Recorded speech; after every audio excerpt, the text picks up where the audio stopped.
स्वराज्य दर्शन आपल्या हक्काचे न्यूज चॅनल। नागोठणे बाजारपेठेत नियमांना हरताळपासून घरगुती व व्यावसायिक गॅस सिलेंडरची बेकायदेशीर विक्री। नागोठणे बाजारपेठेत घरगुती आणि व्यावसायिक एलपीजी गॅस सिलेंडरची नियमबाह्य विक्री होत असल्याचा धक्कादायक प्रकार समोर आला आहे। एकीकडे सर्वसामान्य ग्राहकांना गॅस सिलेंडरसाठी रांगेत उभे राहून ओटीपी पडताळणीनंतरच सिलेंडर मिळत असताना, दुसरीकडे मात्र काही व्यापाऱ्यांकडून कोणतीही कायदेशीर प्रक्रिया न पाळता परप्रांतीय कामगारांना सर्रास सिलेंडर विकले जात असल्याचा आरोप होत आहे। या प्रकारामुळे नागरिकांमध्ये संतापाची लाट उसळली असून प्रशासनानेही या प्रकरणाची गंभीर दखल घेतल्याची माहिती आहे। नागोठणे परिसरात रिलायन्स कंपनीच्या विस्तारीकरणाचे काम सुरू असल्याने मोठ्या प्रमाणावर परप्रांतीय कामगार येथे वास्तव्यास आहेत। या वाढत्या मागणीचा फायदा घेत स्थानिक व्यापारी 5 किलो, 14 किलोचे घरगुती तसेच 19 किलोचे व्यावसायिक गॅस सिलेंडर विक्री करत असल्याचे समोर आले आहे।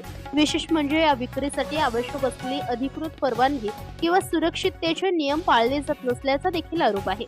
दुसरीकडे सर्वसामान्य ग्राहकांना गॅस एजन्सीकडून सिलेंडर मिळवण्यासाठी बुकिंग, ओटीपी पडताळणी आणि रांगेची प्रक्रिया पूर्ण करावी लागते।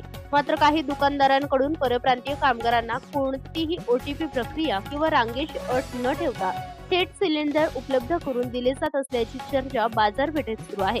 त्यामुळे नियम सर्वांसाठी समान आहेत का, असा सवाल देखील नागरिक उपस्थित करतायत। नागोठणे बाजारपेठेतील काही भांडी विक्रेते, किराणा दुकानदार आणि कटलरी व्यावसायिकांकडूनही सिलेंडरची विक्री केली जात असल्याचा आरोप करण्यात येत आहे।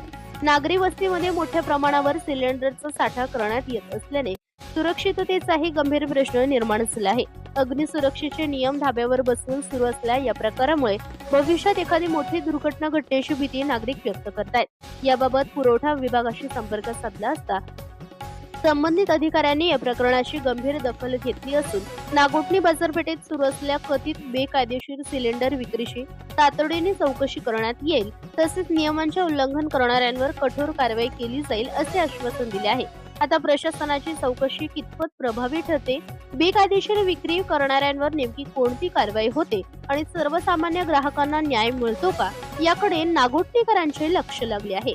स्वराज दर्शनसाठी प्रतिनिधी सुदर्शन कोटकर, नागोठणे, रायगड।